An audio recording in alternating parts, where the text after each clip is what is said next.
Bonjour à tous, ici c'est Serge Kakilembe du www.jctube.com et bienvenue sur mon canal YouTube éducatif le Trading Wall Street TV. Et aujourd'hui, samedi, vous savez bien que c'est le temps du crypto rapport. Alors aujourd'hui, on va avoir, comment dirais-je, un petit changement, enfin pas un changement dans le crypto rapport. Le crypto rapport va suivre exactement comme il doit suivre. Donc on va exactement faire tout ce qu'on fait tous les vendredis. Sauf que maintenant, je ne vais pas pouvoir vous donner la deuxième partie. La deuxième partie qui est la partie toujours où on parle de ce qui se passe au niveau global, on voit les altcoins, on voit la fraude. Et tout ça, je vais vous le donner, je vous donnerai directement les liens au niveau des articles. Car moi, ici, maintenant, je vais faire un peu quelques annonces, hein. Je n'aurai vraiment plus beaucoup le temps d'être là, de pouvoir continuer à donner cela. Donc, j'ai vraiment que mes matinées. Pourquoi? Parce que bon, j'ai une annonce à faire, mais je ne peux pas l'annoncer au total. Enfin, je ne peux pas l'annoncer complètement. Pourquoi? Parce que j'ai été contacté, je suis rentré en contact avec comment dirais-je, une startup qui est en train de développer une crypto, enfin qui a développé déjà sa crypto depuis déjà 2016 et cette crypto déjà listée, elle est déjà là, elle est déjà existante, c'est une compagnie qui a un très bon, comment dirais-je, un très bon parcours. Ils sont en train de faire des choses très fortes, très puissantes et ça peut vraiment être un grand changement au niveau de tout ce qui est trading, investissement et ainsi de suite. Et c'est vraiment pour offrir des services aux gros investisseurs, aux hedge funds et aux banques d'investissement et ainsi de suite. Et ben là maintenant, ben voilà, il y a une probable collaboration avec eux. Donc là, on est en pourparlers, mais déjà avant de pouvoir collaborer bien plus avec eux, moi je suis en train d'étudier tout leur business model, voir tout ce qu'ils sont en train de faire, leur utilité. Je dois moi-même être là de la tester et par après on verra la collaboration. Si les choses se passent bien et que c'est fait, donc ça va être pour 2018. Je vous dirai exactement quelle est cette coin et réellement, ben voilà, je vous la présenterai. Mais pour le moment, voilà, donc là, c'est discrétion business oblige. En tant que consultant, ben voilà, je peux pas vraiment être là, commencer à dévoiler. Donc, c'est pour ça que je vous dis que voilà, que maintenant, je vais garder que le format de la première vidéo. On va vraiment s'intéresser, on va dire, à la star du jour qui est bien sûr le Bitcoin. Donc, on va parler du Bitcoin et toujours le côté banquier, institution, voir quelles sont les institutions qui sont derrière. Donc, c'est déjà assez complet. Et de l'autre côté, ben, tout ce qui est au niveau global, tout ce qui s'est passé avec les altcoins, ben là, vous aurez directement les liens des articles. OK?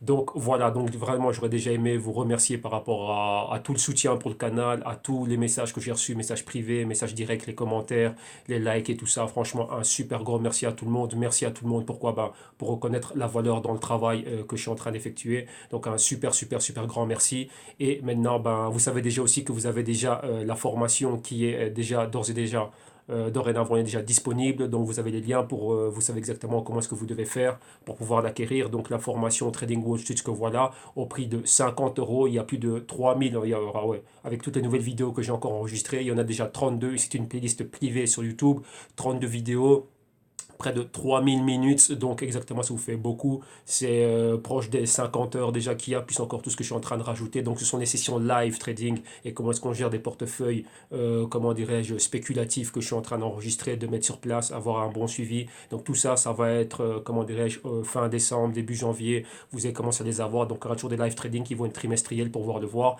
et tout ça, c'est compris dans, comment dirais-je, dans les prix des vidéos modules, donc c'est qu'un seul prix, c'est moins de 50 euros, pour 50 euros, vous allez avoir accès à ça. Déjà dans un premier temps, les 32 vidéos, enfin 33, puisqu'il y en a une encore qui est en préparation, les 33 vidéos de la playlist privée sur YouTube.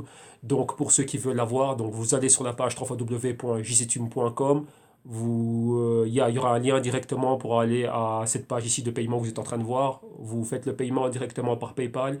Vous introduisez un email très important, que ce soit le email que vous employez pour votre, pour votre compte Google avec lequel vous pouvez regarder les vidéos directement sur YouTube. Comme ça, il n'y a pas de problème. Et directement, bah, vous allez avoir chacune des vidéos. Donc, vous allez recevoir 33 liens directement aux vidéos qui vous êtes partagées. Et en même temps aussi un document Google Spreadsheet pour avoir le manuel qui va avec. Parce que moi, on va dire dans les vidéos, je suis en train d'animer le manuel et on voit plein de choses pratiques. OK?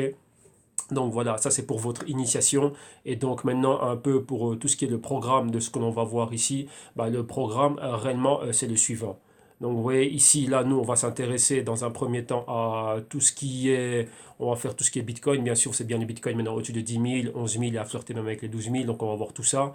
Et bien sûr après qu'est-ce que l'on a? On va voir tout le côté banquier et institution parce que c'est très important. Maintenant vous savez bien qu'ils vont rentrer en, ils vont vraiment pouvoir rentrer très fortement dedans. Donc, on va voir tout ce qui est banquier, institutions et tout ce qui est le côté global que vous voyez ici, tous les articles au niveau global et les articles des altcoins, donc Dash, Ethereum, Ripple, tout ce qui s'est passé avec et les cas de fraude. Ça va vous être donné comme lien, un lien directement qui va être mis. Il va être mis où exactement ce lien? Bah, ce lien sera sur la page web directement parce que dans la description de vidéo, il n'y aura pas assez d'espace pour pouvoir tout mettre. Donc voilà. Donc là, le lien, pour ceux qui veulent avoir le lien sur tous les autres articles, ils vont pouvoir y aller. OK? Et donc maintenant aussi, qu'est-ce que j'aurais aimé annoncer? J'aurais aimé vous annoncer que maintenant, à partir du vendredi, on va avoir une nouvelle émission. Donc chaque vendredi aussi, vous allez avoir une émission en plus. Donc une émission en plus qui va parler encore de deux nouvelles cryptos. Je vais faire deux nouvelles cryptos que j'aime énormément, c'est Quantum.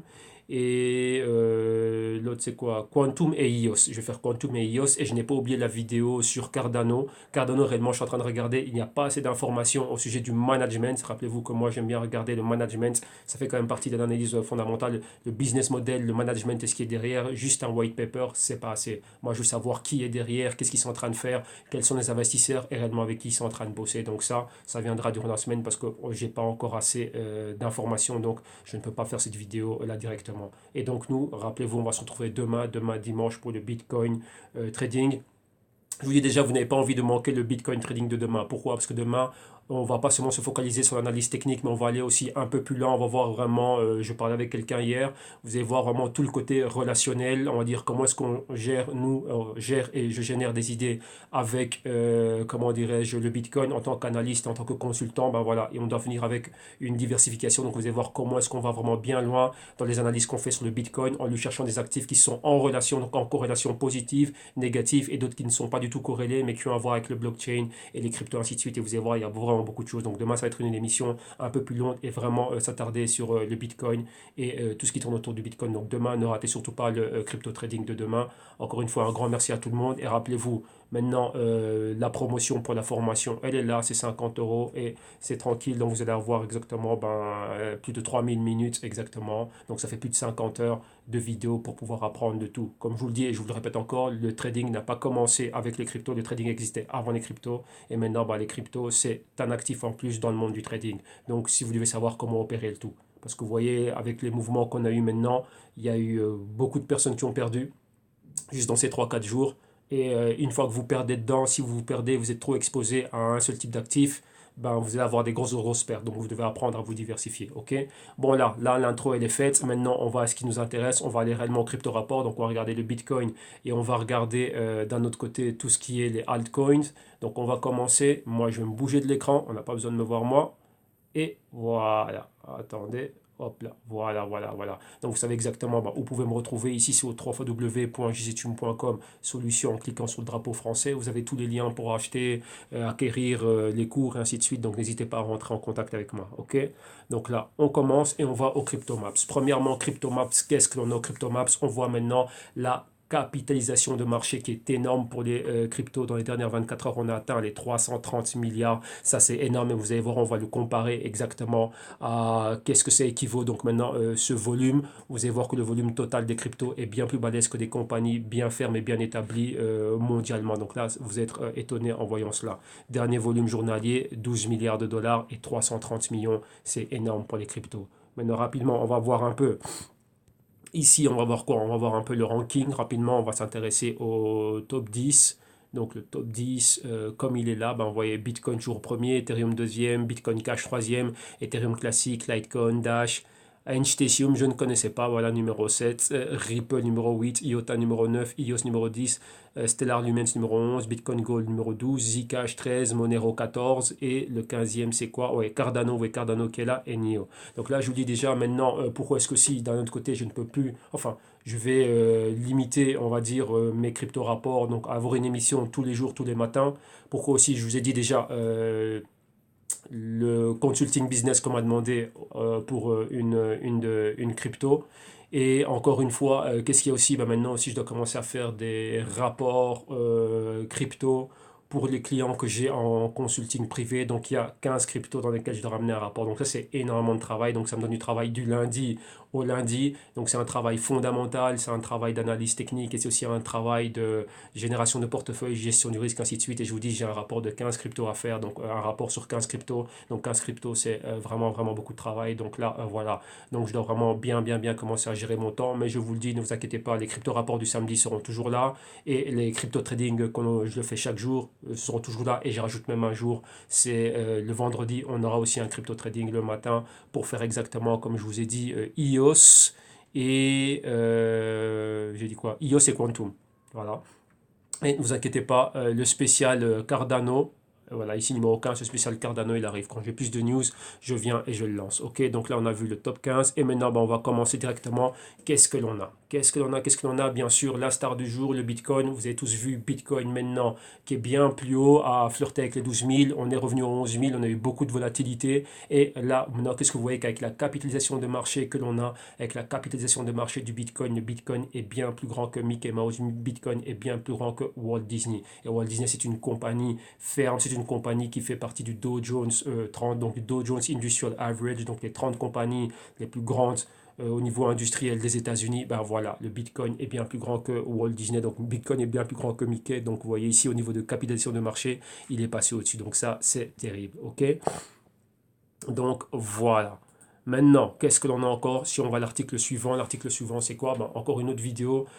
What's next pour le Bitcoin? Donc, vous voyez que ce Bitcoin, cette montée rapide. Ici, vous voyez que sur CNBC, ils sont repartis sur depuis, on va dire, les commencements. Vous voyez comment le Bitcoin a commencé à monter. En mai 2017, il était à 2000 $ et regardez maintenant, 47 jours, de mai à maintenant au mois de novembre, enfin fin novembre, il était là. Et là, c'était en moins de 24 heures. Regardez, il est passé de 10 000 à 11 000 et même bien plus haut. On a flirté pratiquement avec les 12 000. Il a atteint les 12 000 $ en Corée du Sud et au Japon. Donc ça, c'est immense. Donc maintenant, c'est quoi la suite pour du Bitcoin? Bien sûr, aussi, vous avez vu l'énorme volatilité qu'on a eu. Et là, on reviendra un peu plus tard lorsqu'on va parler un peu des problèmes que l'on a. Parce que je dis, on a eu des problèmes au niveau du trading avec le Bitcoin. Mais vous voyez que Bitcoin est en train de monter terriblement. Maintenant, c'est vraiment mainstream. Tout le monde est là, tout le monde en parle. Et donc, voilà. Maintenant, continuons. Qu'est-ce qu'on a eu maintenant? Maintenant, qu'est-ce qu'on a encore? Ben, voilà. Maintenant, avec cette montée terrible du Bitcoin, on voit que le Bitcoin est monté comme il est monté. Donc là, maintenant, ben, tout le monde le sait. Et là, maintenant, ici dans Bloomberg, maintenant, ben, là, on dit qu'il y a bien quelque chose qui doit se passer. Vous voyez que tout actif, lorsque vous me voyez faire les analyses, tout actif est en train de monter en dents de scie, mais en dents de scie qui a une tendance quand même haussière. Et là, maintenant, voilà, le Bitcoin n'a pas eu de correction majeure, c'est-à-dire revenir avoir comment dirais ce qu'on appelle un retracement, une correction, une distribution, c'est-à-dire qu'il y a des personnes qui prennent des bénéfices. On n'a pas vu cela. On voit que c'est en train de monter, monter, monter et on n'a aucun niveau de support. Là, bien sûr, je rentre dans un aspect qui est un peu plus technique, mais comment dirais-je, tout actif doit à un moment donné revenir et se reposer un peu sur son support, donc revenir un peu à un prix normal et puis recommencer continuer sa tendance haussière, mais de temps en temps, il doit avoir une correction. Et maintenant, on n'en a pas eu. Et ça a passé une barrière psychologique des 10 000 $ qui est une barrière psychologique très forte et il n'y a pas eu de support. Donc vous le verrez demain lorsque l'on va analyser le Bitcoin trading. Et là, comme j'en parlais hier avec mes clients ici en consulting privé, voilà, je disais, écoutez, là, il faut faire très, très, très attention à ce qu'on est en train de voir. Ça peut monter, si ça peut aller à 15, 20 000, ainsi de suite, oui, c'est bien, mais on n'a pas de niveau de support sain. Ouais, et là, on n'en a pas. Le dernier niveau de support sain que l'on a pour le Bitcoin est aux alentours de 5 000, 6 000. Et depuis là, on n'en a pas. Ouais, donc là, donc faut faire très très très attention. On a des corrections rapides, donc ça baisse rapidement et ça repart directement vers le haut. Donc là, maintenant, on est dans des niveaux très très très très spéculatifs. Donc là, c'est des choses qu'ils étaient en train de discuter ici. Donc là, voilà, vous avez le lien. Donc je vous invite vraiment à pouvoir regarder ça. C'est quelque chose de très très très important. Ok? Donc là, maintenant, on continue. Et maintenant, bien sûr, on reste toujours dans le Bitcoin. Vous avez vu que cette montée fulgurante dans les prix, ben, c'était quelque chose de terrible. Et maintenant, voilà, comme on dit que Bitcoin, une fois qu'il avait atteint les 10 000, ben maintenant, qu'est-ce qu'il y a? Ben, les cryptos sont mainstream. Maintenant, ça y est, c'est fait. Tout le monde connaît le Bitcoin. Maintenant, il y a quelque chose que moi, j'aurais aimé dire. Bon, là, ça rentre encore dans quelque chose de très, très, très technique. Pourquoi? Beaucoup de personnes sont rentrées dans le trading exclusivement crypto avec l'avènement du Bitcoin. Mais comme je vous le dis et je vous le répète, le trading existait avant les cryptos. Et avant les cryptos, les marchés financiers ont un mécanisme. Maintenant, les cryptos, qui étaient, voyez, entre parenthèses, les institutionnels, cracher sur le Bitcoin, et ainsi de suite. Mais ils sont intéressés, bien sûr, vous le savez bien, par la technologie blockchain et surtout par les retours que le Bitcoin offre. Un actif qui monte près de 900% en moins d'un an, en un an, oui, depuis le mois de janvier, toute personne qui vient, qui est là dans les marchés de capitaux, ne peut pas cracher dessus et ne peut pas passer outre. Ok? Donc c'est ça. Il y a une nature enfin la nature non régulée du Bitcoin, cette nature sauvage, cette volatilité, ainsi de suite, oui. Pour les investisseurs, pas trop, mais pour les traders, c'est du pain béni. Comme je vous l'ai dit, lorsqu'on a quelque chose comme ça qui monte d'une manière terrible, c'est magnifique. Voilà, comme je dis, tous les clients que j'ai ici en consulting privé, avant on était tous dans les actions, Apple, Google, Amazon, Nasdaq, ainsi de suite, et je peux vous dire que maintenant, il y a moins de 5%, je dis bien, le portefeuille, si on prend 100% des portefeuilles de tous les clients que j'ai, 95% n'est que dans les cryptos. Et ils ont eu des retours fulgurants, des retours de 40% à la semaine, des 200% dans leur compte, des 100% dans leur compte en moins de 2 mois, 3 mois, 6 mois, des trucs fulgurants, hallucinants, avec de la couverture, exposition en Bitcoin réel dans leur wallet et dans les exchanges ou ce que vous voulez, et directement avec la couverture, donc des retours hallucinants. Et ça, c'est des retours que ne nous offraient pas les portefeuilles. Imaginez-vous que Apple qui va bouger de 150 à 175, je sais pas, dans 2 3 mois, bah là, vous avez des retours pareils en crypto, donc il ne faut même pas parler. Des mouvements de 60 dollars dans l'Ethereum, des mouvements de 1000 dollars, de 1200 dollars avec le Bitcoin, des mouvements comme on a eu avec Dash. Donc ça dans n'importe quel portefeuille, voilà. Si déjà nous, à notre petit niveau, on a ce genre de retour. Alors imaginez-vous comment est-ce que les personnes dans Wall Street doivent se sentir lorsqu'ils voient des mouvements pareils, ils doivent y participer. Alors maintenant, bah, qu'est-ce qu'il y a? Ben voilà, maintenant, depuis cette grosse montée, on voit vraiment que le Bitcoin est réellement arrivé de manière mainstream, enfin c'est maintenant mainstream, c'est-à-dire que tout le monde le connaît, tout le monde en parle, tout le monde veut en profiter, mais attention. Pourquoi? Rapidement pour vous dire ça, lorsqu'un actif arrive au niveau mainstream, donc lorsqu'il est fort connu, pour les initiés savent que c'est le moment de sortir. C'est pas le moment de continuer à rester dedans. Et je m'explique. Là, je vais vous donner un exemple rapide. Je vais bien plus le détailler demain pour expliquer ça de manière technique. Lorsque le président Donald J. Trump a gagné les élections, donc le 9 novembre 2016, il y a eu une montée forte du marché. Vous voyez, le Dow Jones, ainsi de suite, tout ce qui s'est passé. Il y a eu un secteur en particulier qui est fort monté et qui a profité énormément de la montée, enfin de l'élection de M. Donald J. Trump, c'était le secteur financier. Donc pour ceux qui suivent la bourse, donc le ETF c'est le XLK, non XLF pardon, XLK c'est technologie XLF, et tout le secteur financier, toutes les banques d'investissement, les Goldman Sachs, JP Morgan, ainsi de suite, sont montés comme des fous. Oui. Donc ça a été le secteur qui a eu un boom terrible et personne ne le regardait. Donc c'est-à-dire ce secteur est monté rapidement, il a profité du Trump Rally comme on appelait ça. Et une fois que ce secteur est arrivé au plus haut, dans tous les médias nord-américains, tous les médias de finance, même la télévision nationale, tout le monde disait oui, voilà, le stock market est monté grâce à l'élection du président Trump, ainsi de suite, et c'est le temps d'investir, le meilleur secteur, la meilleure performance, le secteur qui a eu la meilleure performance, c'est le secteur financier, patapim, patapam, tout le monde est en train de parler de ça. Et là, comment dirais-je, les personnes sont venues acheter ce secteur, donc ces actions, lorsque c'était au plus haut. Et qu'est-ce qui s'est passé directement après? Eh ben, c'est tombé. Ça, c'est ce qu'on appelle des traps. Donc, les non-initiés tombent dans le piège. Ils achètent le marché au plus haut. Chose à ne jamais faire. Donc, là, vous me voyez toujours au niveau technique dessiner les A, B, C, D. Donc, ils achètent le marché au B. On achète toujours le marché au point A ou au point C. Donc, il faut les déterminer. Mais on a besoin d'historique et de certains points. Enfin, il y a pas mal de choses qui rentrent en compte. Maintenant, le Bitcoin est en train de suivre le même patron. À partir du moment où on en parle, ça devient mainstream. Vous devez savoir que ceux qui ont fait tous ces gains, donc ceux qui sont rentrés à 2000, à 1000 et ainsi de suite, maintenant à 12 000, regardez un peu, ils ont 10 000 dollars de gains sur chaque Bitcoin qu'ils ont.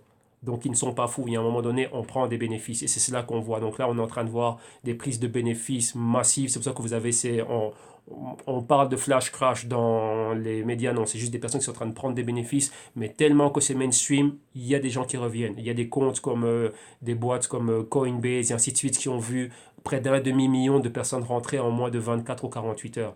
Donc, vous voyez que donc là, il y a énormément de gens, énormément d'argent qui est en train de rentrer dedans. Mais ceux de Wall Street, rappelez-vous, ils sont en train d'attendre. Donc là, on va y revenir. Donc là, c'est juste pour la petite parenthèse. Maintenant, on va continuer. Donc, vous voyez ici, comme je vous disais, la montée fulgurante du Bitcoin au-delà des 10 000 dollars et qui a touché les 11 000 et même flirté avec les 12 000. Dans certains exchanges, surtout en Corée du Sud et au Japon, les prix ont atteint près de 12 000, donc bien plus haut. Rappelez-vous que le prix que l'on a, c'est une moyenne de tous les exchanges. Donc il y a des exchanges qui peuvent avoir un prix plus haut que d'autres et quand on fait la moyenne de ça, ça nous donne le prix auquel on voit le Bitcoin maintenant. Mais vous voyez ici qu'au Japon et en Corée du Sud, ça atteint les 12 000 dollars. Okay, donc voilà. Donc Bitcoin toujours à la page, super mainstream, super montée, terrible. Donc voilà, donc bien sûr il faut en profiter, mais comme je vous dis, faites super attention. Maintenant, avec tout ça, avec cette super montée, Là maintenant on arrive à la phase problème, donc on a vu la phase euphorique, ouais, boum, c'est là, ça monte, super, c'est magnifique, mais il y a eu une phase de problème, comme je dis, nous-mêmes ici, même moi-même, j'ai eu des problèmes. J'avais beaucoup d'ordres qui étaient placés, vous voyez que j'ai toujours différents comptes de trading, et le trading a été suspendu, et dans les comptes brokers, et dans donc dans les comptes CFD, donc les comptes que l'on a de brokers dérivés CFD, et dans les exchanges. Ok. J'ai des clients qui utilisent Kraken, j'en ai un qui utilise Kraken ici, il m'a dit que lui n'avait pas eu de problème pour moi parce que lui il était dans d'autres cryptos et pas dans le Bitcoin.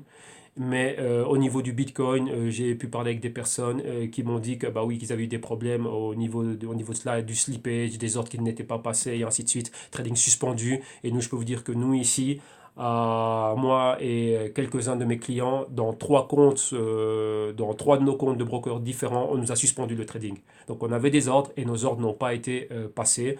On avait des ordres à certains niveaux de prix. Lorsque le Bitcoin était à 11 000, ces brokers affichaient toujours un prix de Bitcoin en dessous de 10 000. Lorsque le Bitcoin était à 11 000, nous, on nous affichait 9 600. On nous a suspendu le trading, on nous a changé les conditions de trading. Il y a eu certains brokers qui nous ont même augmenté un spread. On avait un spread de 25 à 30 dollars. Pour ceux qui savent c'est quoi le spread, juste la différence entre le bid et le ask, donc entre prix d'offre et prix de demande. On a eu des spreads de 300 dollars.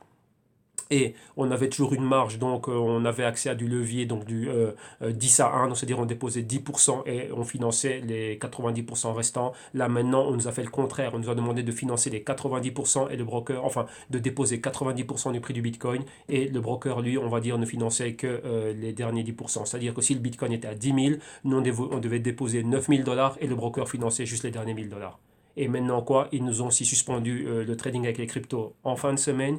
Et maintenant on a des échéances de contrats. C'est-à-dire qu'on a, comment dirais-je, des contrat qui s'arrête tous les vendredis. Donc tous les vendredis, à partir du moment où tous les vendredis à 20 h, le trading sur Bitcoin, surtout le Bitcoin et d'autres altcoins est suspendu. Donc on ne peut plus opérer en fin de semaine. Ça dépend avec certains brokers, pas tous, mais certains. Donc les conditions ont complètement changé et donc ça nous a créé des problèmes. Donc des ordres qui n'ont pas été exécutés. Certains ont eu leurs ordres coupés. Donc ils étaient en position, les positions fermées vu que le trading a été arrêté. Encore un autre abonné, une personne qui suit le canal m'avait envoyé un message pour me dire bah tiens que sur markets.com il y avait des problèmes et moi aussi je suis aussi dans markets.com, j'avais des ordres, mes ordres n'ont pas été exécutés, heureusement que ce n'étaient pas les seules positions, les seuls ordres que j'avais, mais le trading avec crypto a fortement changé. Ça a mis du temps à revenir, comment dirais-je, en ordre, mais il y a eu énormément de problèmes cette semaine-ci. Donc, trading suspendu, les ordres pas exécutés. Donc, c'était vraiment catastrophique pendant 48 heures. Et maintenant, ils ont tous changé les conditions de trading avec les cryptos. Donc, vous voyez que c'est ça. Et là, ici, on s'attarde sur Coinbase. Et Coinbase a eu exactement les mêmes problèmes. Beaucoup, beaucoup, beaucoup de problèmes au niveau du trading lorsque le Bitcoin était dans ses hauts. Donc, vous voyez que là, c'est quoi? Les plateformes n'ont pas résisté, il y a des plateformes qui ont pété, il y a des plateformes qui ont, comment dirais-je, qui ont été court-circuitées, donc énormément comment dirais-je, de problèmes. Maintenant, en restant toujours avec Coinbase, vous voyez qu'aux États-Unis, donc euh, les collecteurs d'impôts, donc le IRS aux États-Unis, qu'est-ce qu'a fait? A demandé maintenant, Coinbase a été ordonné de donner les informations de 14 000 clients. Pourquoi? Parce que beaucoup de personnes aux États-Unis, toutes les personnes qui sont en train d'ouvrir des comptes, dans les dernières années, surtout je pense que pour l'exercice 2016, le IRS a juste vu, je pense que c'était 1000 personnes, si je ne me trompe pas, 1000 personnes tout simplement qui ont reporté leurs gains, leurs pertes sur le Bitcoin. Alors là, maintenant, normalement, dans un premier temps, l'IRS avait demandé plus de 107 000 comptes, avoir les données, donc les transactions de, comment dirais-je, de ces clients-là, donc 107 000 clients, mais Coinbase s'est battu et a rabaissé le prix jusqu'à 14 000. Donc maintenant, ils vont être obligés de donner, comment dirais-je, les transactions, les comptes, les trades qui ont passé 14 000 clients. Et pourquoi? Voilà, les impôts, vous pouvoir déterminer les plus-values ou les pertes. Donc vous voyez que là, c'est là, et là, maintenant, voilà, il y a beaucoup d'argent qui a été fait et il y a des impôts à être payés. Donc ça aussi, tenez-le en compte que ça aussi, voilà, ça va arriver. Donc c'est pour ça qu'on veut vraiment forcer une régulation sur tout ce qui est crypto. Ok. Donc là maintenant on va continuer à rester dans le côté Bitcoin et ouais que Bitcoin toujours avec cette montée stratosphérique et ainsi de suite. Maintenant avec cette grosse montée stratosphérique, hein, comme on dit ici, montée parabolique du Bitcoin. Mais qu'est-ce qui est en train de se passer? Beaucoup d'analystes maintenant sont en train de parler. Rappelez-vous, il y avait déjà toute cette nature. Oui, c'est une bulle, c'est pas une bulle, c'est comme la bulle des tulipes, des bulbes de tulipes, c'est comme la bulle du .com, ainsi de suite du Nasdaq, au début des années, enfin fin des années 90, début des années 2000. Beaucoup de personnes disent oui, ça va atteindre les 40 000, d'autres non, d'autres il va y avoir ci, d'autres c'est la plus grosse bulle que l'on a. Donc vous voyez qu'il y a énormément de personnes maintenant qui commencent à en parler et maintenant bah, la nature du mot bulle est là et surtout maintenant que c'est mainstream. Donc rappelez-vous, lorsque c'est mainstream, il y a bien plus de personnes, on va dire, non initiées, c'est-à-dire des personnes normales et communes qui ne sont pas probablement, enfin qui ne sont pas forcément des investisseurs qualifiés et des accrédités comme on dit et des traders qui réellement ben, font un 95% réellement de ce volume, donc ils veulent rentrer dedans avec un petit 5% réellement de personnes qui sont initiées, traders, financiers, investisseurs accrédités et ainsi de suite. Donc voilà, donc maintenant que c'est mainstream, donc là, oui, non, c'est bien, bulle, pas bulle, voilà, on n'en sait rien, mais voilà, on essaye d'être là d'opérer. Donc vous voyez que même pour nous, traders, spéculateurs, les conditions de trading, ben, c'est vraiment catastrophique. Ouais, vraiment, lorsqu'on a cette haute volatilité, là où on pouvait réellement profiter avec des mouvements de 1 200 $ en une journée, on n'a pas pu être dedans, on n'a pas pu en profiter, mais bon, voilà, heureusement, ben, il n'y a pas que le Bitcoin. Vous voyez que c'est pour ça que je vous dis, le trading n'a pas commencé avec les cryptos sont encore dans une phase embryonnaire, il se passe énormément de choses, des problèmes comme ça va en rencontrer, donc ça fait du bien aussi à un moment donné. Là, on s'est souvenu hier avec mes clients, on a un peu rigolé, on s'est souvenu de nos actions, on s'est souvenu de l'époque où on tradait le pétrole, le Nasdaq, ainsi de suite, c'était il n'y a pas si longtemps que ça, mais voilà. Donc dans des périodes comme ça, bah, ça fait du bien d'avoir des alternatives dans son portefeuille qui peuvent toujours être là. Et ben, pour ceux qui ont eu des pertes, comment dirais-je, ben, voilà, faire du bien un peu dans le portefeuille qui a un peu de vert. Ok, parce que voilà, les cryptos, ben, là c'est bien, mais quand c'est pas bien, ben, on le sent. Surtout, je peux vous dire que depuis mercredi, on l'a bel et bien senti.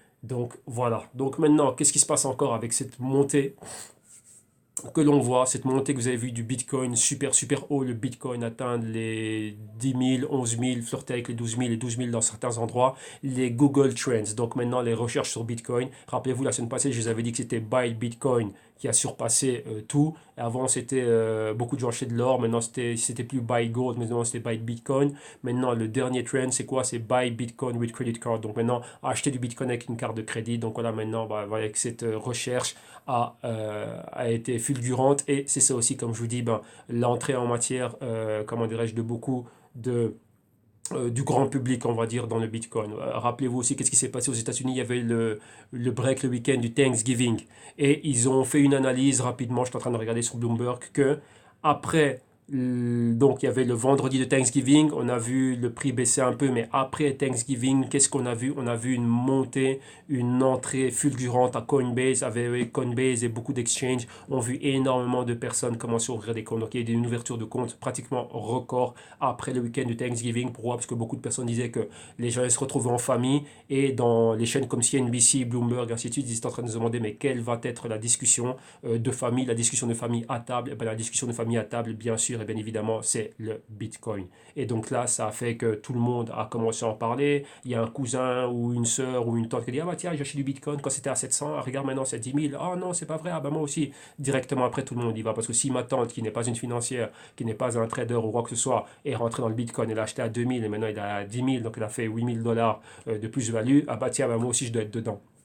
Ouais, c'est ça. Et c'est ça, comme on dit, ben, les personnes qui sont non initiées, donc la grande masse, la vaste majorité, la grande majorité, on va dire, du grand public étant non initié là-dedans, ben quoi, ils vont acheter au mauvais moment, au mauvais endroit. Donc là, rapidement, pour pouvoir expliquer cela, on va rapidement aller là-dessus parce que je pense que, voilà, comme ça c'est mieux expliqué, il y a des personnes qui ne sont pas familiarisées avec ça.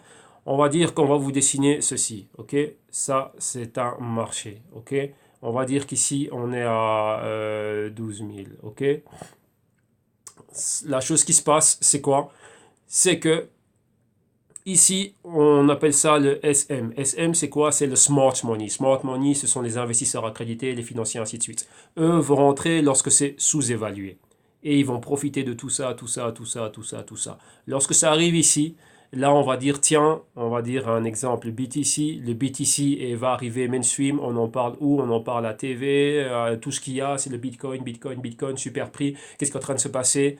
Le DM, on appelle ça le dump money. Donc, voilà, les personnes non initiées, eux, vont rentrer en achetant ici. Mais là, c'est le point idéal pour le smart money de sortir de leur position. Pourquoi? Parce qu'il y a une injection de liquidité du dumb money et le smart money. Si moi j'ai acheté, si je veux liquider ma position, prendre des bénéfices, il faut que je vende. Et je vends à qui? À ceux qui vont acheter. Ceux qui vont acheter au mauvais moment. Et donc après, là, c'est ce que vous voyez, un retracement, une correction, une distribution, appelez ça comme vous voulez. OK? Et là, les amendes Fibonacci, vous voyez ici, c'est plus ou moins à 50% du prix. Donc là, c'est ce qu'on voit, les flash crash, ainsi de suite, c'est ce qui se passe. C'est le smart money qui prend tout simplement, ils sont en train de prendre leurs bénéfices. Et après, qu'est-ce qu'ils viennent?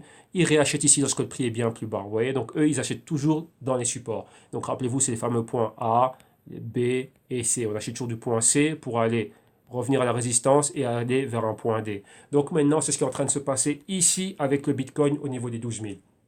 Ouais, le mainstream, maintenant, Bitcoin est à la télévision, Bitcoin est partout, sa discussion du café, on parle au taximen, au coiffeur, au supermarché, tout le monde parle de Bitcoin là. Et là, rappelez-vous ce que je vous dis un peu plus tôt, ce qui s'était passé avec le Trump Trade, le secteur financier qui était fort monté. Lorsque ça s'est filtré, lorsque c'est arrivé au mainstream news, ben, qu'est-ce qui s'est passé? Ben, catapoum, c'est tombé. Pourquoi? C'est le moment où le smart money dit que tiens, nous maintenant, on doit sortir, prendre nos bénéfices. Mais comment est-ce que l'on sort? Vu qu'on a acheté bas, comme on dit, buy low, sell high, donc j'achète bas, je vends haut. Pour revendre en haut, il faut qu'il y ait des personnes qui rentrent dedans, remettre de la liquidité dedans, et c'est le dumb money, donc ceux qui ne savent pas, là, les non-initiés, le reste de la population, bah, qui ne sait pas exactement ce qu'il est en train de faire, qui vient juste pourquoi? Parce que c'est le buzz. Et donc là, c'est ce qui se passe. Donc maintenant, avec ce que vous voyez, les Google Trends, Bitcoin à 12 000, les Thanksgiving, tout le monde qui est en train d'ouvrir des comptes, et ce qui s'est passé, volatilité, les exchanges qui n'ont pas pu tenir, bah maintenant c'est un moment très intelligent et rappelez-vous, on va voir ça plus tard, ceux de Wall Street sont prêts, avec de l'argent prêt sur le côté à rentrer, mais ces gens-là ne vont pas rentrer maintenant. Dites-vous bien ça. Pourquoi ne sont-ils pas en train de rentrer maintenant? Parce que c'est 12 000, parce que ce n'est pas comme ça que l'on opère. Oui, il faut connaître les mécanismes. Donc c'est pour ça aussi que voilà que j'ai fait les vidéos modules de formation. Là-dedans, vous allez apprendre exactement comment fonctionne le buy side, enfin le sell side et le buy side de Wall Street, comprendre le mécanisme et ainsi de suite. Ok? Donc voilà, donc vous voyez, les Google Trends sont là. Donc vous avez profité aussi d'une petite classe rapide pour vous montrer un peu tout ça. Et donc voilà. Maintenant, qu'est-ce qu'on a encore d'autre? Donc Coinbase, encore une fois, comme je vous disais, avec le rallye, donc le swing haussier qui a eu lieu sur le Bitcoin, Coinbase devient l'application numéro un dans le Apple Store. Apple Store a vu Coinbase, cette application, être téléchargée terriblement et c'est l'application number one trending. Ici, je pense qu'il y a un screenshot. Ah bah voilà, vous voyez dans les search, trending, Coinbase, Ukot, Wemo, Christmas, ainsi de suite. Donc Coinbase number one, quoi. Tout le monde maintenant est en train d'ouvrir des comptes. Donc rappelez-vous, là, c'est ça. Là, c'est que lorsque ça arrive mainstream, donc encore une fois, beaucoup d'injections d'argent qui va être là et rentrer dedans. Donc voilà. Donc Google Trends et aussi maintenant dans le Apple Store, ben voilà, Coinbase qui est cet exchange là est number one. Maintenant, avec cette montée en masse de Bitcoin, on voit que Bitcoin maintenant, là, on le verra demain. Vous voyez que tout, à chaque fois que je fais des Bitcoin trading, on compare toujours le Bitcoin par rapport aux autres monnaies fiat. Donc, vous voyez, maintenant, c'est la troisième devise, donc la plus grande du monde. Et maintenant, qu'est-ce qu'il y a? Maintenant, sa capitalisation de marché est proche de celle de Mastercard.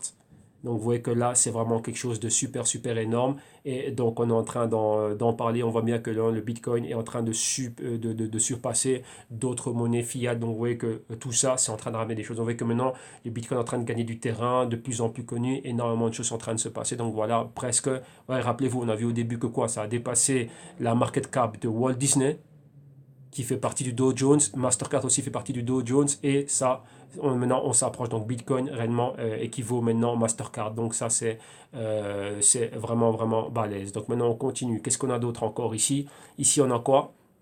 Les 300 millions. Donc, vous avez vu au début, on a vu que la market cap des cryptos, maintenant, à cet instant même, il y a une demi-heure, c'était de 329 milliards. Donc, c'est exactement quoi? 330 milliards de dollars, la capitalisation de marché totale pour tout ce qu'il y a au niveau des cryptos. Et comme on dit ici, bah, cette capitalisation de marché là, elle dépasse quoi? The Bank of America Total Valuation. Donc cette capitalisation de marché de toutes les cryptos est bien plus grande que Bank of America, qui est une banque très importante. Elle fait partie du Big Four des money center banks du secteur financier aux États-Unis, qui sont Bank of America. Enfin, number one, c'est JP Morgan Chase. Vous avez Wells Fargo, Bank of America et Citigroup. Donc ce sont les quatre banques qui font partie du réseau de la Federal Reserve. Et là, maintenant, vous voyez que là, qu'est-ce que vous avez? Ben, toute sa valuation, donc tout ce qu'elle vaut, ben, la capitalisation de marché des cryptos équivaut maintenant ce qu'est Bank of America. Donc ça c'est super super gros. Donc là je vous invite à pouvoir lire cela et regarder ça. Donc vous voyez tout ce qui est en train de se passer maintenant ici au niveau des cryptos. Ben, c'est balèze. Et comme vous voyez ici, hein, ce screenshot qui a été pris,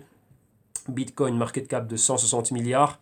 Et vous avez quoi, comme vous avez vu que Bank, c'était quoi l'article avant, on nous parlait de quoi? De 171 milliards, je ne sais plus pour quelle compagnie, c'était Mastercard. Donc vous voyez que c'est énorme et là ça continue à monter. Ok?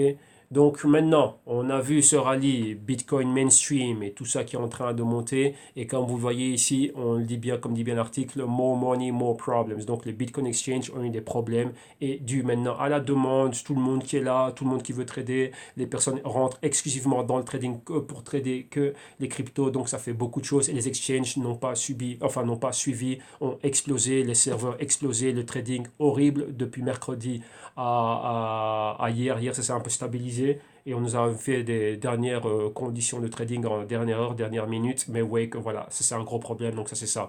Donc ça, maintenant, les exchanges commencent à être victimes du succès, enfin du succès qu'a le Bitcoin. Et donc voilà.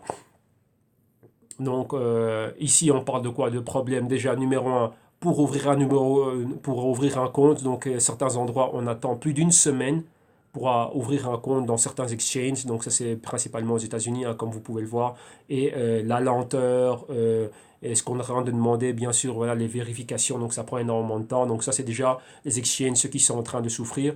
Et maintenant, imaginez-vous maintenant ce qu'on a souffert dans les dernières 72 heures au niveau du trading. Donc voilà, donc ça, c'est victime de leur succès, enfin du succès du Bitcoin. Ben voilà ce que ça fait.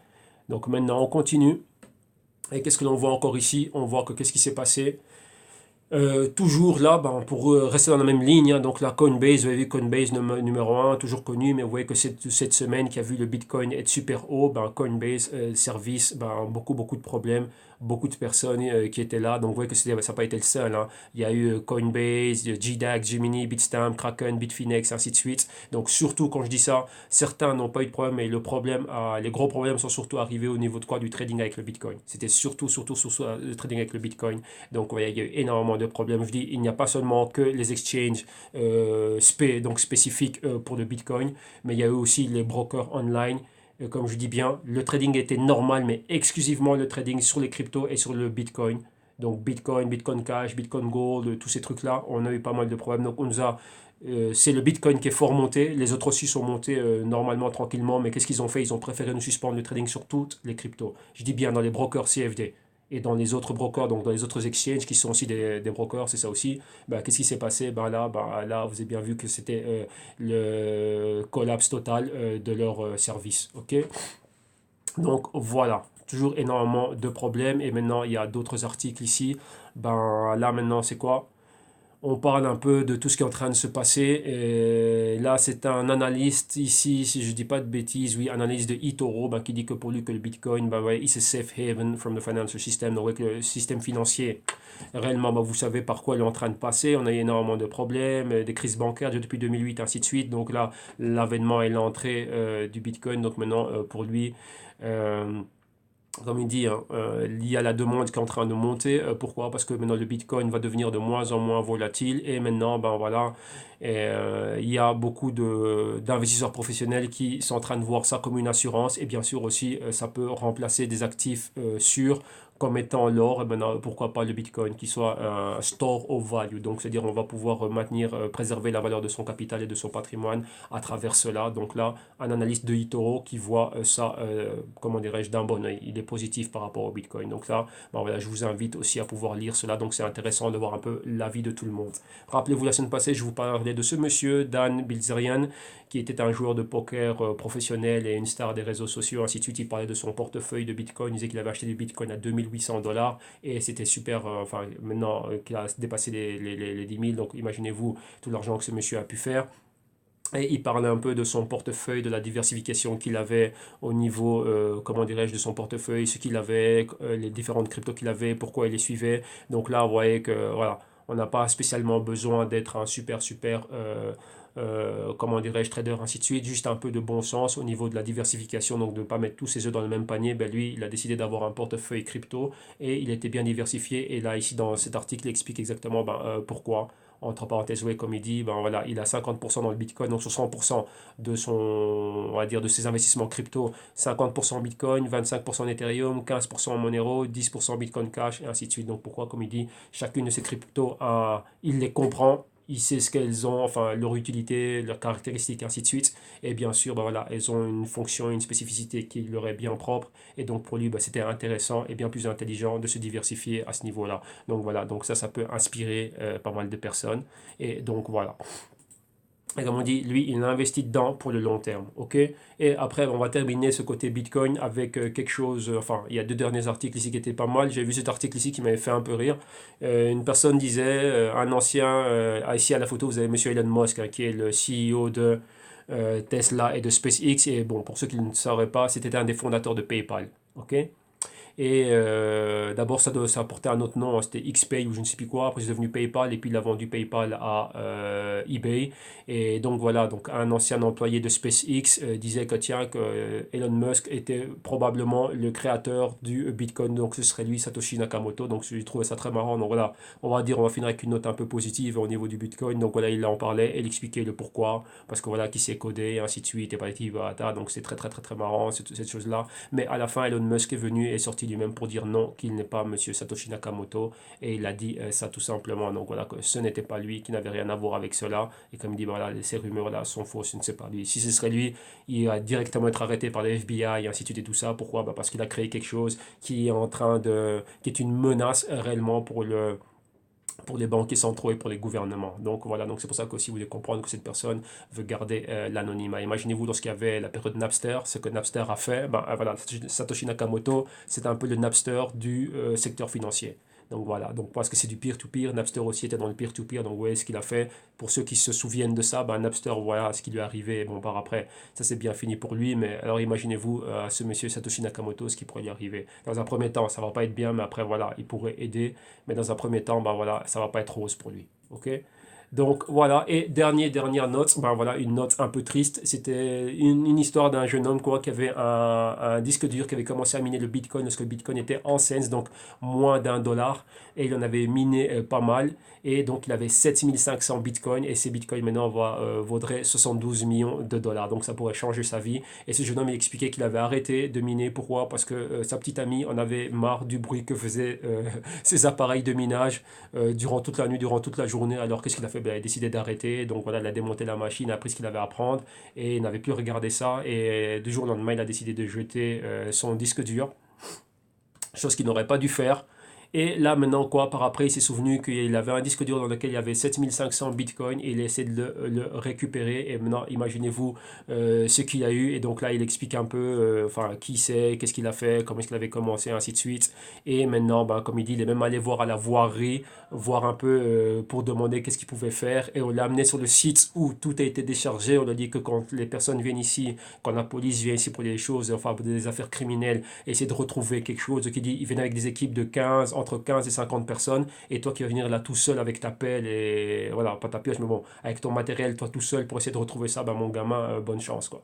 Donc voilà, une histoire, voilà, une personne qui avait 7500 bitcoins pour une valeur de 72 millions, donc imaginez-vous comment ce jeune homme doit se sentir, et comme il dit lui-même dans l'article, il y a des jours, il est entre je pleure ou je rigole. Voilà. Donc voilà l'histoire. Donc ça, on termine cette note-là. Et maintenant, on va directement passer à quoi? On va passer aux banquiers. On va aller maintenant voir les banquiers et qu'est-ce qu'ils en pensent. Et maintenant, on va à la Banque Centrale Européenne. Et qu'est-ce que vous avez? Voilà. Comme ils disent maintenant, la Banque Centrale Européenne. Donc ça, c'est un des hauts dignitaires, hein, un des hauts représentants de cette banque-là. Et qu'est-ce que ce monsieur dit? Ce monsieur est en train de dire que maintenant, qu'est-ce qui se passe? Comme il dit ici, c'est monsieur Yves Mersch qui dit qu'il faut que les banques commerciales fassent rapidement qu'elles créent quelque chose. Pourquoi? Pour contrer la montée des cryptos. Donc, elles puissent faire quelque chose où les paiements soient instantanés. Donc, elles développent cette technologie. Pourquoi? Parce que les cryptos vont nous manger. Et donc là, vous avez vu avec cette montée en force du Bitcoin.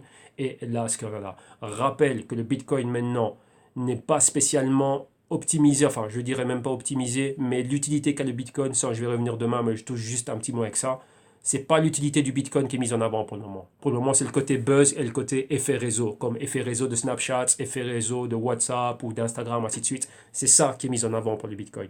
pas l'effet utilitaire, donc de sa fonction principale, qui était de permettre des paiements peer-to-peer, donc une économie peer-to-peer. C'est pas ça encore qui est mis en avant. C'est juste Bitcoin, la montée du prix, ouais, je rentre à 2000, et regarde, je suis rentré à 2000, maintenant mes Bitcoins sont à 10 000, waouh, j'en avais acheté autant, voilà ce que ça vaut. Voilà, c'est le côté effet réseau, les gains qu'on peut faire avec le Bitcoin. Donc l'effet effet réseau est côté spéculatif, non le côté fonctionnalité et utilité du Bitcoin. Ok. Mais ceci étant donné, si maintenant on peut switcher du côté effet de réseau, spéculation et passer réellement à la valeur réelle du Bitcoin et sa fonction dans l'Ethereum blockchain, donc pardon, du Bitcoin blockchain, pardon, dans ce qui est peer-to-peer économie, là, ça va être un gros problème pour les banques. Pourquoi? Parce que là, les paiements vont être rapides, ainsi de suite. Donc, rappelez-vous qu'il y a très, très, très peu de personnes qui utilisent le Bitcoin comme cela. OK? Et donc, c'est ça. Et donc, le Bitcoin et les autres cryptos, c'est réellement ça. Donc, Monsieur Mersch ici urge les banques, banques centrales, banques commerciales, à remédier à ce problème rapidement. Parce que vous savez bien que c'est une menace pour eux. Et même pas qu'ils risquent, ça les mettrait obsolètes. Donc, ils seraient tous au chômage. OK? Donc, théoriquement, c'est ça.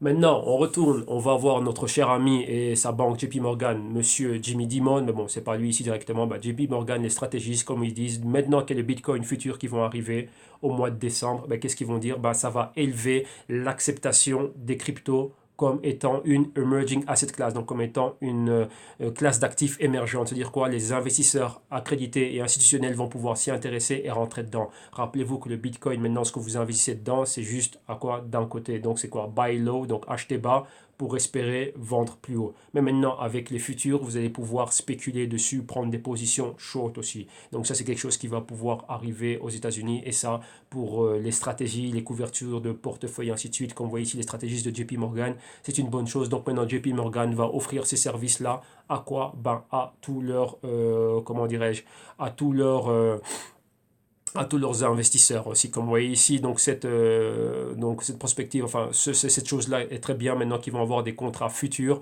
et qui vont venir à travers quoi? Des exchanges établis. Donc un gros potentiel pour légitimer leur utilisation et bien sûr l'increase, donc l'augmentation de, comment dirais-je, donc cette appeal, donc cette attirance que génèrent les cryptos. Donc, quoi, vis-à-vis de qui? Vis-à-vis des investisseurs institutionnels. Donc, ça, c'est quelque chose de très, très, très bon. Et donc, maintenant, bah, qu'est-ce qui se passe? Bah, JP Morgan va être là pour offrir des services. Bien sûr, ils ne peuvent pas passer à côté de cela. Il y a beaucoup d'argent à se faire en termes de commissions et ainsi de suite pour leurs clients. Maintenant, il y a eu toute une série de vidéos où vous avez des institutionnels qui sont en train de parler de cela. Ici, vous avez le CEO de Polychain qui est en train de parler de ça, qui dit que Bitcoin, c'est vraiment quelque chose, c'est quoi? C'est un breakthrough. Donc, breakthrough, c'est quoi? Donc, c'est quelque chose qui est venu là, vraiment rentrer en masse très, très, très puissante. Donc, voilà. Donc, là, il y a encore une vidéo ici, comme il dit, ben, voilà, il parle un peu du côté au sujet de la bulle, du Bitcoin, le côté spéculatif. Rappelez-vous, quand on parle de bulle, c'est vraiment le côté spéculatif. Et donc, là, c'est très intéressant ce qu'il est en train de dire. Donc, là, je vous invite vraiment à voir cela. Et encore un autre CEO, c'est le CEO de Revolut, Nikolai Stronsky, qui parle du Bitcoin. Et pour lui, il dit que le Bitcoin n'est pas une fraude. Et donc voilà, il est en train réellement d'en parler. Et c'est une réponse directement à Monsieur Jimmy Dimon. Il dit que voilà, le Bitcoin est quelque chose de très très très utile. Donc voilà, donc ce sont des CEO et des industries qui sont vraiment en train d'en parler. Donc comme il dit, voilà, pour lui, c'est comme de l'or et comme du pétrole.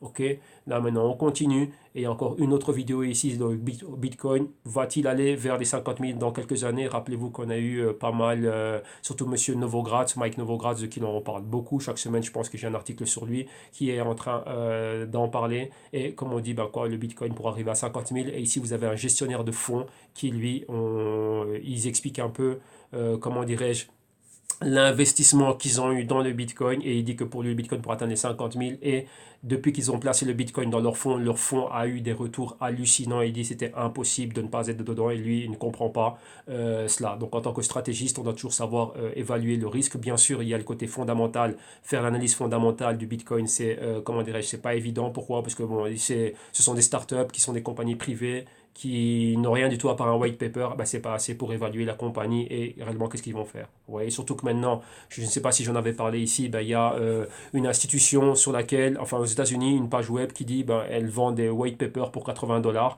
Et donc voilà, donc ouais, n'importe qui, même ma mère peut avoir un white paper et s'inventer sa coin à son nom. Et donc voilà, donc vous voyez que un site internet, un white paper, quelques développeurs qui sont en train d'écrire des codes, c'est pas assez. Et un nom cool pour une crypto, non, c'est pas assez. Ouais, c'est pour ça aussi que moi, je ne regarde que les compagnies qui ont un business model solide. comme la compagnie avec laquelle je suis en train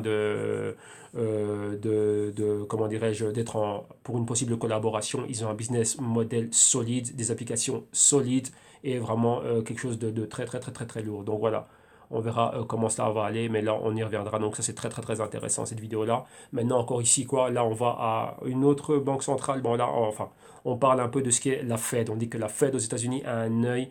Elle est en train de vraiment de garder un œil très très très étroit sur quoi elle regarde étroitement les cryptos et surtout le Bitcoin. Ça c'est Monsieur Jerome Powell qui lui va remplacer Madame Janet Yellen comme étant bah, quoi, à la tête de la Federal Reserve, donc la banque centrale nord-américaine. Et on lui a posé une question au sujet des crypto-monnaies. Bah, là il en parle et surtout du Bitcoin. Donc vous voyez que là ça ne passe pas inaperçu. Encore une fois, maintenant on va à Coinbase. Rappelez-vous Coinbase avec tous les problèmes qu'ils ont eu. Coinbase commence en train de monter, pati, pata, la volatilité et tout ce qui est en train de se passer. Ben là, c'est le vice-président de Coinbase, lui, qui a été interviewé par Bloomberg. Il parle directement de ce qu'il a. Donc, très intéressant ce qu'il a à dire au niveau de la popularité du Bitcoin, comment est-ce que le Bitcoin est en train de monter et ainsi de suite. Donc, voilà. Là, on continue encore une autre vidéo ici. Et qu'est-ce que vous avez? C'est Goldman Sachs. Donc, ça, c'est un de leurs stratégistes. Ici, ce monsieur ici, directement, que vous avez à l'écran. Et donc, lui, c'est quoi? C'est le Global Head of Commodity Research. Donc, là, qui est à la tête de la recherche des commodités. Rappelez-vous, pour certains, le Bitcoin est une commodité. Pour d'autres, une devise. Oui, non, oui, non. Bah voilà, bah, ce monsieur, on lui a posé la question et il en parle. Donc, il donne son avis. Donc, très, très, très intéressant ce qu'il est en train de dire. Beaucoup de points très positifs qu'il a ramenés au sujet des cryptos. Donc, il faut vraiment écouter ce qu'il en pense. Maintenant, on continue. Et là, maintenant, on va où? Là, maintenant, on continue encore une autre vidéo. Et c'est quoi? Là, c'est... ici, c'est Monsieur Mungaillard de Virtual Capital Ventures. Il est en train de parler du Bitcoin et qui dit que banks need Bitcoin more than Bitcoin need banks. Donc, il dit que les banques ont plus besoin du Bitcoin que le Bitcoin lui a besoin des banques. Et rappelez-vous que le Bitcoin est vraiment de son côté, dans son monde, il fait son truc et réellement, bah, c'est les banques qui sont menacées par l'avènement, la montée du Bitcoin et des crypto-monnaies et ainsi de suite. Rappelez-vous que tous les banquiers et toutes ces institutions sont très très très intéressés par la technologie, donc les DLT, les Digital Ledger Technology, donc autrement dit appelé blockchain. Blockchain, c'est le nom qu'on a donné à comment dirais-je, à la technologie sur laquelle repose le Bitcoin, comme il y a d'autres blockchains, EOS blockchain, IO blockchain, Ethereum blockchain, et ainsi de suite. Donc voilà. Ok, donc là c'est très intéressant, c'est ce qu'il dit. Donc voilà, pour voir un peu ce qu'en pensent toutes ces personnes-là. Maintenant, on va encore un peu plus loin et on retourne un peu à Goldman Sachs. Et là, ici, vous avez Monsieur Michael Bloomberg, donc le fondateur de Bloomberg, et assis juste à côté de qui? Assis à côté du CEO de Goldman Sachs, Monsieur Lloyd Blankfein. Et on leur a posé la question au sujet du Bitcoin, pardon. Et là, voilà, ils ont ramené tous les deux, comment dirais-je, ce qu'ils pensent exactement ben, du Bitcoin et ce qu'est le Bitcoin. Donc c'est très très très intéressant de voir ce qu'ils sont en train de dire. Pourquoi? Parce que j'ai vu qu'il y avait pas mal d'articles qui étaient là sur des pages comme Crypto News et ainsi de suite. Et ils reprennent juste une partie de l'interview. Et donc là, je dis c'est une interview de 14 minutes, mais là, ici, je vous ai mis la partie exactement où la journaliste lui aurait posé la question du Bitcoin. Donc là, c'est juste la partie qui est là. Mais voilà, donc pour ne pas sortir du contexte, ne pas dénaturer la chose, moi, je préfère toujours aller à la source même, voir la personne, ce qu'il en est, enfin, ce qu'il a dit. Et donc voilà, donc tous ces sites de news là que vous avez vus, ouais, que je ramène toujours les vidéos où vous avez la personne, l'intéressé lui-même qui est en train d'en parler, comme ça on entend de ses propres mots, comme ça voilà, il n'y a pas de mauvaise interprétation, parce qu'un article, ça met beaucoup plus, comment dirais-je, l'accent sur un point en particulier qu'il aurait dit, comme monsieur Jimmy Dimon lorsqu'il a dit fraude, ben voilà, ce n'était pas que ça. C'était toute une conférence d'une heure dans laquelle il avait parlé, mais oui, que dans cette heure-là, on a juste retenu le mot fraude. Donc, vous voyez, bon, on n'a pas sorti ça de son contexte, mais voilà, vous comprenez ce que je veux dire. Il faut toujours pouvoir aller retrouver la véritable source et l'analyser par soi-même. Ouais. Ne pas toujours compter sur une tierce partie comme moi. Ne comptez pas sur ce que moi je suis en train de dire. Voilà pourquoi est-ce que moi je vous ramène les articles et les vidéos, comme ça vous pouvez les regarder vous-même à votre propre discrétion et vous-même en tirer vos propres conclusions. Ok. Donc maintenant, continuons. Et qu'est-ce qu'on a encore d'autre ici? Ici, encore une fois, on reste avec les institutionnels. Et là, maintenant, on a un certain monsieur Timmer qui dit quoi? Il dit précaution lorsque vous allez acheter le Bitcoin. Donc là, c'est ce cher monsieur ici que vous avez à l'écran. Et lui, c'est le Fidelity Investment, donc Director of Global Macro, pardon. Fidelity, c'est un gros mutual fund, un grand fonds d'investissement. Et là, maintenant, bah, voilà, il est en train de parler les pourquoi, enfin, le pourquoi du comment. Est-ce qu'il faut faire super attention à ce qu'est le Bitcoin. Ok, donc il explique ça par rapport à la montée du prix, ce qu'il y a, les fondamentaux, enfin fondamentaux qu'il y a, qui sont très précaires. Et donc voilà, donc ça c'est très intéressant. Donc maintenant, on a fini un peu le côté vidéo et maintenant, on va aller où? On va aller regarder un peu qu'est-ce qui se passe au niveau des institutionnels. Rappelez-vous, le CME, donc le Chicago Mercantile Exchange, rappelez-vous qu'il va sortir des dérivés futurs de Bitcoin. Et ici, on nous dit quoi? Que la date a été fixée. Rappelez-vous, la semaine passée, ils disaient que c'était à partir de la deuxième semaine. Maintenant, ils ont une date fixe. La date fixe, c'est le 18 décembre. Et rappelez-vous que ces futurs seront en cash settlement. Qu'est-ce que ça veut dire? À l'échéance du contrat futur, la personne ne va pas recevoir un Bitcoin, mais la personne va recevoir l'équivalent de la valeur du Bitcoin. Donc si le Bitcoin au 18, enfin à l'échéance du premier contrat, donc qui pourrait aller, on va dire, au 31 décembre, le Bitcoin est à 15 200 dollars, ben, la personne ne va pas recevoir un Bitcoin pour une valeur de 15 200 dollars, elle va recevoir 15 200 dollars en cash. Ok? Donc voilà, donc CME launch, donc le futur arrive le 18. Et bien sûr, après le CME, qu'est-ce qu'il y a maintenant? Vous avez aussi quoi? Le Nasdaq. Donc Nasdaq, pour ceux qui ne sauraient pas, c'est National Association of Securities Dealers Automated Quotation. Donc voilà. Et eux, qu'est-ce qu'ils vont faire? C'est le plus grand exchange du monde au niveau de capitalisation de marché, le premier ou le deuxième. Et eux aussi, qu'est-ce qu'ils vont faire? Ils vont arriver aussi avec leur propre contrat futur sur le Bitcoin. Et ça, ce sera pour premier trimestre 2018, hein, comme ils disent eux-mêmes. Donc là, ça va arriver fortement. Donc encore plus de quoi? Ben, encore plus de volume de trade, encore plus d'argent institutionnel et encore plus de probabilités de mouvement et de choses. Donc là, encore plus d'engouement pour tout ce qui est Bitcoin. Donc là, vous voyez, donc les institutionnels continuent à être dedans. Maintenant, on retourne à qui? Une personne de qui je parle chaque semaine, monsieur Mike Novogratz, et qui dit maintenant que quoi, pour lui, en 2018, on verrait le Bitcoin à 40 000 dollars. Mais comme il le dit bien, il dit bien, attention, on pourrait voir le Bitcoin à 40 000 dollars, mais comme il dit bien, cependant, qu'est-ce qu'il y a? Il doit y avoir une correction qui va y avoir lieu. Dans un autre article aussi, il disait que le Bitcoin était la plus grande bulle de toute l'histoire, même de toute notre histoire, de toute l'histoire de la finance. Mais cependant, comme on dit, c'est un spéculateur. Un spéculateur, il vient rentrer dedans. Pourquoi? Parce qu'avec cela, avec les contrats futurs et les dérivés qu'il y a, si le Bitcoin tombe de 10 000 à 1000 dollars, il va pouvoir vendre à découvert.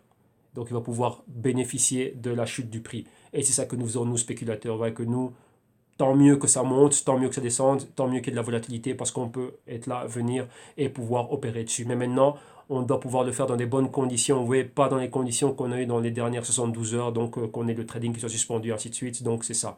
Et comme il dit, lui, ben voilà, le Bitcoin pourrait monter fortement à 40 000 et Ethereum aussi être au-delà des 500 dollars. Et donc voilà, donc comme il dit, c'est terrible, il y a vraiment, vraiment beaucoup de choses. Donc c'est pas le seul qui pense ça. Donc vous voyez que Bitcoin 40 000, et vous avez vu que l'autre monsieur du fond, dans la vidéo que je vais montrer, lui, il parlait de Bitcoin à 50 000.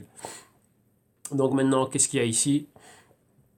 Ici, il y a encore un autre exécutif, l'exécutif de Gatecoin, qui dit que pour lui, avec la montée du prix que l'on a vu, Bitcoin, lorsque le Bitcoin avait approché les 10 000, et ben, comme il dit, lui, ben, un Bitcoin à exactement quoi?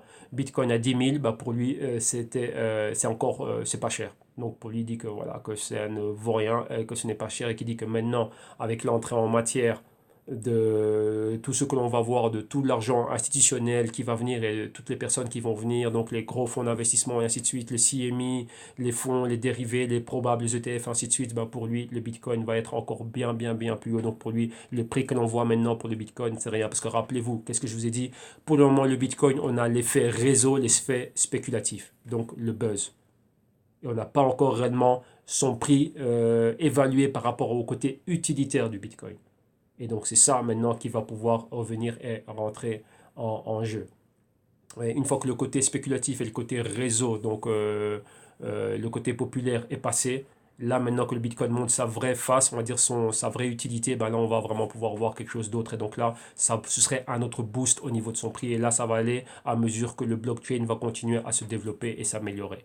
Maintenant, on continue et on va voir un autre investisseur, une autre figure très importante de Wall Street, du monde des investisseurs et de la finance en général. C'est le fondateur de Vanguard. Vanguard, c'est un gros, gros, gros fonds donc, qui font des ETF, donc des ETF de Exchange Traded Fund, ainsi de suite. Donc, ils créent des fonds qui, eux, ont une exposition sur Bitcoin, enfin, sur tout type de classe d'actifs. Et là, qu'est-ce qu'il dit? Avoid Bitcoin. Donc, il dit éloignez-vous du Bitcoin, éloignez-vous de cela comme une plaie.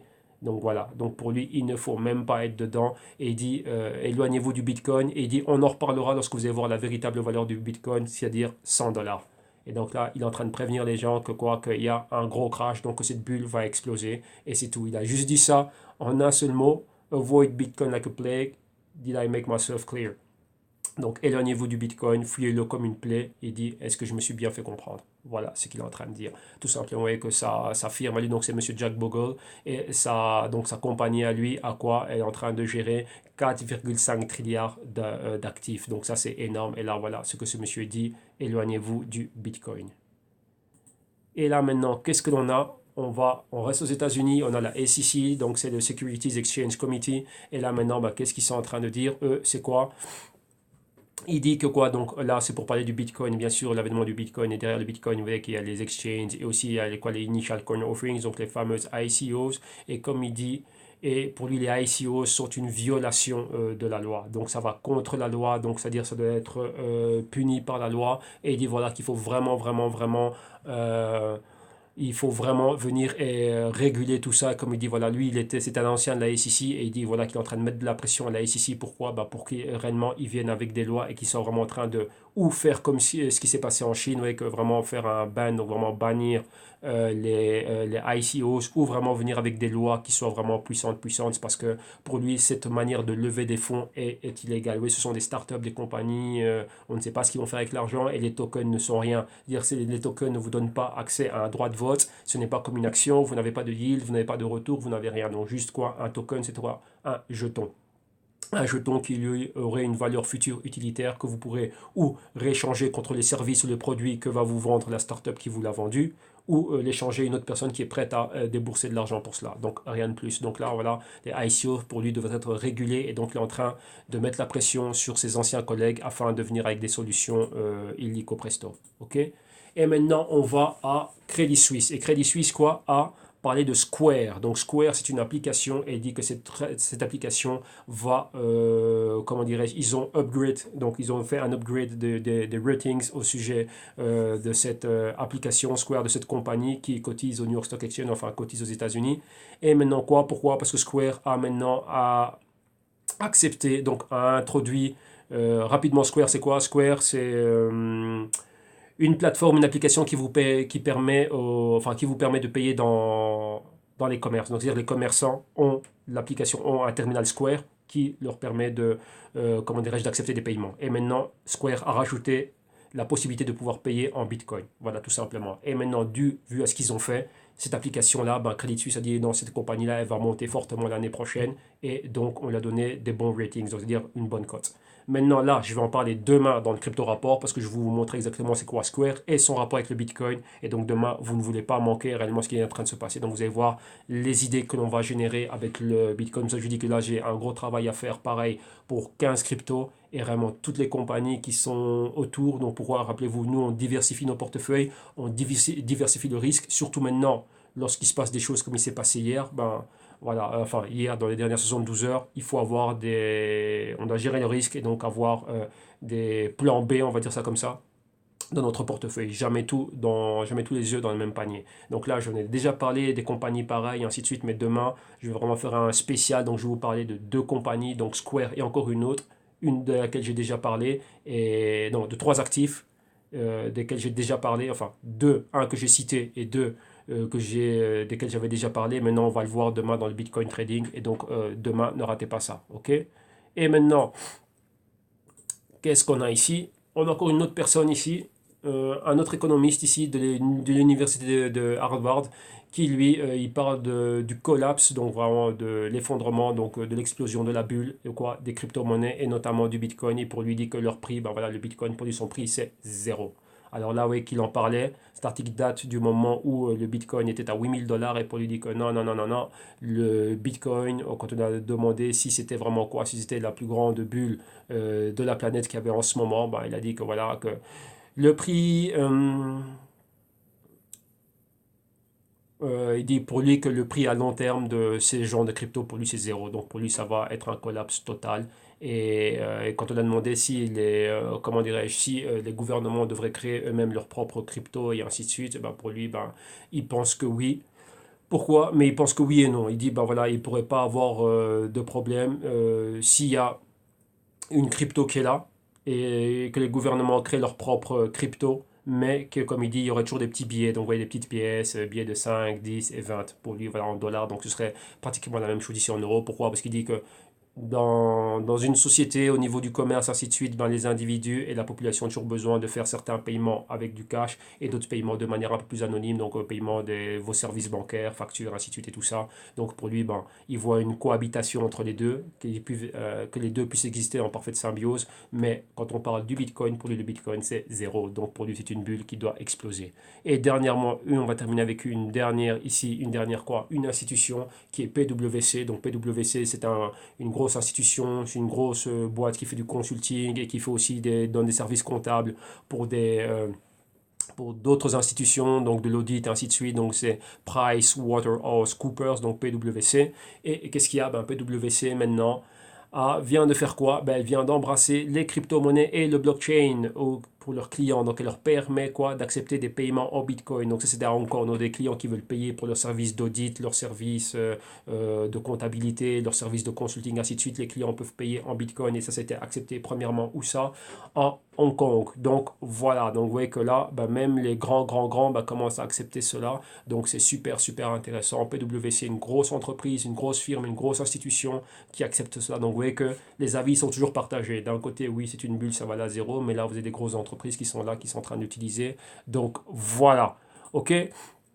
Donc voilà, ça conclut ici le crypto rapport d'aujourd'hui samedi. Donc rappelez-vous, maintenant je ne fais que la première partie. Le reste de la partie globale, ça va vous être donné, comment dirais-je, donc vous allez avoir les liens vers les articles et ainsi de suite. Pourquoi? Parce que maintenant, bah, comme je l'ai dit, j'ai du pain sur la planche, j'ai beaucoup de travail. Et donc voilà, donc je dois continuer pas mal de choses, continuer déjà à préparer les live trading pour les inclure dans les modules vidéo. Donc rappelez-vous, en module vidéo, vous venez ici sur la page www.justitume.com. En cliquant ici directement là ouais, sur le lien, vous allez pouvoir avoir le programme, donc voir tout ce qu'il y a dans les modules, donc voir ce qu'il y a dans les 10 modules. Et en cliquant ici directement en dessous, vous allez directement être redirigé vers la page pour pouvoir payer. Donc là, boum, directement là, PayPal Cash. Là maintenant ici, rapidement, vous voyez c'est quoi. Donc vous venez ici en cliquant sur Buy Now, vous pouvez l'acheter directement au checkout de PayPal. Et donc ça se fait sans problème. Et donc voilà. Donc là, vous voyez que là, c'est en train de se lancer. Là, ça arrive. Et comme je vous ai dit, près de 3000 minutes et tous les bonus qui vont être rajoutés dedans, tout ça là-dedans. Donc 10 modules, les bonus qui vont arriver, tout ce qui va arriver. Donc tout ce que je vais rajouter en 2018, 2019, 2020 jusqu'à 2100, si je suis toujours vivant, ben, ça va être inclus dans le prix. Donc vous allez pouvoir voir le tout. Et comme je dis, je vais inclure un rapport fondamental par mois. Donc moi, tout ce que je suis en train de faire au niveau des 15 cryptos, par mois, je vais faire une vidéo en français qui va être inclus dedans. Donc là aussi, comme ça, vous l'aurez, comme ça, vous allez voir, ça va compléter votre formation au niveau du trading. C'est une formation, comme je dis, qui est complète. Vous allez voir beaucoup de choses. Donc, vous remplissez vos informations. Et ici en bas, très important, vous mettez un numéro de téléphone. Pourquoi? Comme ça, moi, je peux vous joindre ou vous pouvez me joindre si jamais il y a un problème, si vous n'avez pas pu avoir accès ou quoi que ce soit. Donc, il y avait une personne qui avait eu un problème. Je l'avais partagé là-dessus, donc pour pouvoir avoir ça, et mettez un email. Donc de préférence, mettez l'email que vous utilisez sur YouTube. Pourquoi? Vu que là, c'est une playlist privée sur YouTube, comme ça, vous allez pouvoir avoir accès à cela, et comme ça, il n'y a pas de problème, ok?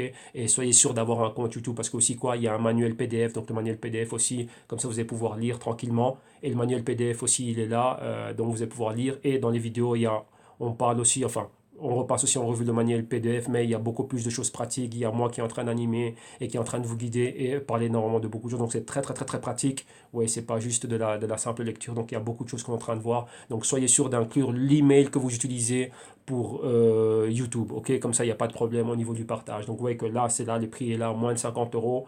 Réellement, la formation est complète avec tous les bonus qu'il y a dedans. Réellement, ben, faites le calcul. Si je vais à 1 euro par minute, plus de 3000 minutes, ça ferait plus de 3000 euros. Mais moi, ici, je vous donne tout pour 50 euros. Et dans tous les cas, vous allez sortir de là plus intelligent qu'avant. Et donc là, ce prix-là, c'est une aubaine. Donc ça, sachez-le. Donc voilà, ce que moi je fais, si vous avez trouvé de la valeur, si vous suivez ceci, vous suivez les crypto trading, ben là, vous allez pouvoir l'apprendre. Pas seulement qu'avec les cryptos, mais avec tous les actifs. Vous allez comprendre les fondamentaux et les techniques de tout et comment est-ce que fonctionne réellement Wall Street, mais vraiment expliqué d'une manière simple, basique, que tout le monde va pouvoir le comprendre. Et donc, voilà. OK? Donc, voilà qui conclut ici ce crypto rapport. Donc, encore une fois, un grand merci à tous ceux qui suivent. Et vous savez bien maintenant que Donc encore une fois, je vous rappelle, la promo, enfin c'est pas même plus une promo exclusive, ça a commencé maintenant au 1er décembre, il y a déjà des personnes qui sont venues le prendre, donc un grand merci à tous ceux déjà qui sont dedans, et ben, ça se passe bien pour le moment, bon, voilà, il n'y a pas de problème. Donc rappelez-vous, pour ceux qui avaient des petits soucis, enfin pour une personne qui avait un petit souci au sujet de son email, donc si jamais tu écoutes la vidéo, c'était Patson, ben Patson, voilà, là j'ai vérifié, normalement tu as tout eu, si il y a toujours un problème, ça persiste, envoie-moi crée-toi un compte Google et comme ça tu vas pouvoir avoir les choses tranquillement. Ok? Donc voilà, merci, c'était le crypto rapport. Comme je dis, dorénavant les samedis, on va juste faire la partie Bitcoin et la partie banquier et institutions, ceux qui pensent du Bitcoin. Le reste, vous aurez tous les liens des articles, ne vous inquiétez pas. Et rappelez-vous maintenant, du lundi au vendredi, enfin toute la semaine, il y aura une vidéo. Donc du dimanche au vendredi, il y aura toujours un crypto trading. Et j'ai pas oublié Cardano. Cardano, je vais le faire d'ici là, donc ça viendra. Et il me faut bien plus de news, ok?